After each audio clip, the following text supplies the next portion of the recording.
என்னம்மா வசந்தி, உன்னோட புருஷன் வீட்டு சொந்தக்காரங்க எல்லாம் விருந்துக்கு வந்திருக்காங்க போல. அவங்கள பத்தி பேசாதீங்கக்கா, எனக்கு கோபம் கோபமா வருது. என்னம்மா வசந்தி, என்ன ஆச்சு? அவங்க ஊர்ல இருந்து வந்திருக்காங்கன்னு காலையில 5 மணிக்கே எந்திரிச்சு இட்லி தோசை சாம்பார் 3 வகை சட்னின்னு ரெடி பண்ணி வச்சேன்னா அவங்க எல்லாருமா சேர்ந்து காலையிலேயே ஹோட்டல்ல சாப்பிட போயிட்டாங்கக்கா.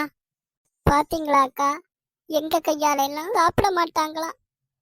அச்சச்சோ, ஏன் இப்படி இவங்க பண்றாங்க? இப்படி ஒரு நல்ல மருமக கிடைக்கலன்னு எத்தனை பேர் ஏங்கிட்டு இருக்காங்க. சரிக்கா, நான் வரேன். நான் பேசினத யார்கிட்டையும் சொல்லிடாதீங்க. என்னம்மா ஜெசி, மூஞ்ச ஒரு மாதிரி சோகமா வச்சிருக்க? பின்ன என்னக்கா, உங்க சொந்தக்காரங்க அந்த வசிப்பிள்ளைக்கு செஞ்சதை நினைச்சுதான் மனசு ஒரு மாதிரி இருக்கு. என்னம்மா சொல்ற? ஏன் சொந்தக்காரங்க என்ன செஞ்சாங்க? அந்த வசந்தி புள்ள விடிய காலமே எந்திரிச்சு உங்களுக்கு சமைச்சு வச்சா நீங்களும் உங்க சொந்தக்காரங்களும் அத சாப்பிட பிடிக்காம ஹோட்டல்ல சாப்பிட போனீங்களாமே. இது என்னக்கா நியாயம்? ஜெசி, என்னம்மா சொல்ற? யார உங்ககிட்ட இப்படி சொன்னது? உங்க மருமக வசந்தி தான் சொல்லி வருத்தப்பட்டுட்டு போறா.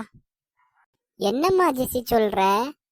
என் மருமக ஒரு அண்ட புழுகு, பொரிச்ச கோழிய பறக்க வைப்பா. அவ சொல்றதையா நம்புன? என்னக்கா சொல்றீங்க? என் சொந்தக்காரங்க காலையில 7 மணி எந்திரிச்சிட்டாங்க.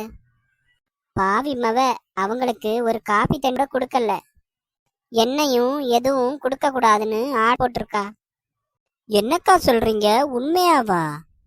ஆமாம்மா, வழக்கமா காலையில 7 மணி வரைக்கும் தூங்குறவ காலையில 10 மணி வரைக்கும் எண்காம தூக்கம் வர்ற மாதிரி நடிச்சுக்கிட்டே இருந்தா. அப்புறமா நாங்க வேற வழி இல்லாம ஹோட்டலுக்கு சாப்பிட போன அப்புறம்தான் எந்திரிச்சா. அது மட்டும் இல்லாம ஹோட்டலுக்கு போன எங்க ஃபோன் பண்ணி பொரோட்டாவும் சிக்கன் ருமாவும் வாங்கி கேட்டா. சரிம்மா, நான் வரேன். உங்ககிட்ட பேசிட்டு இருக்க தெரிஞ்சா கத்துவா. ஏய் வசந்தி, நீ காலையில சமைக்கவில்லையாமே? எல்லாரையும் பசிரியில கதட்டுட்டு ஏண்டி என்கிட்ட போய் சொன்ன? அதுவா அக்கா, இன்னைக்கு புதன்கிழமையில அதனாலதான். என்ன, இன்னைக்கு புதன்கிழமைன்னு போய் சொன்னியா? பைத்தியமா இவன்?